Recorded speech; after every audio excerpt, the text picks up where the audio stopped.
గణతంత్ర దినోత్సవాన్ని మన భారతదేశం మొత్తం మీద సంతోషంగా అందరూ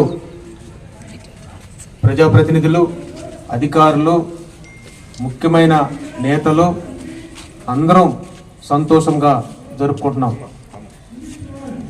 బ్రిటిష్ వాడి కబంధ హస్తాల్లో నుంచి ఎంతోమంది త్యాగమూర్తుల ఫలితంగా ఆగస్టు 15వ తేదీ 1947వ సంవత్సరము అర్ధరాత్రి మనకు బ్రిటిష్ వారి స్వాతంత్రాన్ని మనము ప్రకటించుకున్నాం, వారి కబంధ హస్తాల్లో నుంచి బయటకు వచ్చి.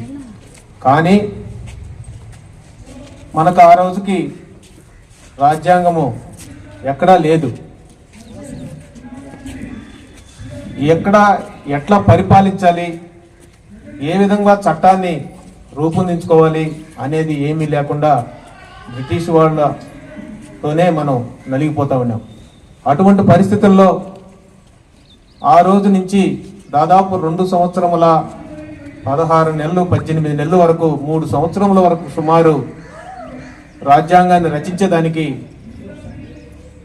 గౌరవనీయులు పెద్దలు డాక్టర్ బాబాసాహెబ్ అంబేద్కర్ గారికి ఆయన అధ్యక్షతన ఒక డ్రాఫ్ట్ కమిటీస్ 7 మెంబర్స్ ద్వారా ఆ కమిటీ ఏర్పడింది. అప్పటి మన రాష్ట్రపతి ఆయన కమిటీ అధ్యక్షులుగా డాక్టర్ రాజేంద్ర ప్రసాద్ గారు ఒక స్వరూపాన్ని, రాజ్యాంగ స్వరూపాన్ని ఆయన దగ్గరికి బాబాసాహెబ్ అంబేద్కర్ గారు అందించిన పరిస్థితుల్లో ఆయన చూసి ఇంకా కూడా కొన్ని సవరణలు చెప్పారు. దాదాపు 7635 సవరణలతో అప్పుడు రాజ్యాంగాన్ని ఇచ్చినప్పుడు దాన్ని అనేక వివాదాలతో, అనేక ఇబ్బందులతో డాక్టర్ బాబాసాహెబ్ అంబేద్కర్ గారు ఎన్నో కష్టాలు పడి అందరికీ నిచ్చేటట్టుగా మన రాజ్యాంగాన్ని 395 ఆర్టికల్స్తో 8 షెడ్యూల్స్తో ఆ రోజు మనకు ప్రసాదించారు. ఒక రకంగా చెప్పాలనంటే మనకు రాజేంద్ర ప్రసాద్ గారికి ఇచ్చింది నవంబరు 26, 1949 సంవత్సరం ఇచ్చారు.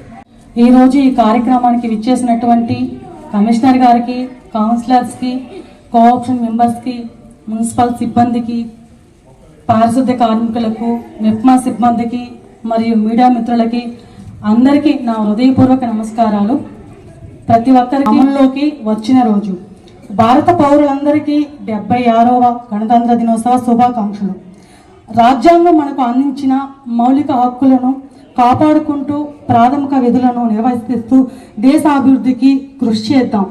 మన దేశ ప్రగతికి పునాదులైన రాజ్యాంగాన్ని గౌరవిద్దాం. ఈరోజు ఇక్కడికి విచ్చేసినటువంటి ప్రతి ఒక్కరికి కూడా నా హృదయపూర్వక ధన్యవాదాలు తెలియజేసుకుంటున్నాను.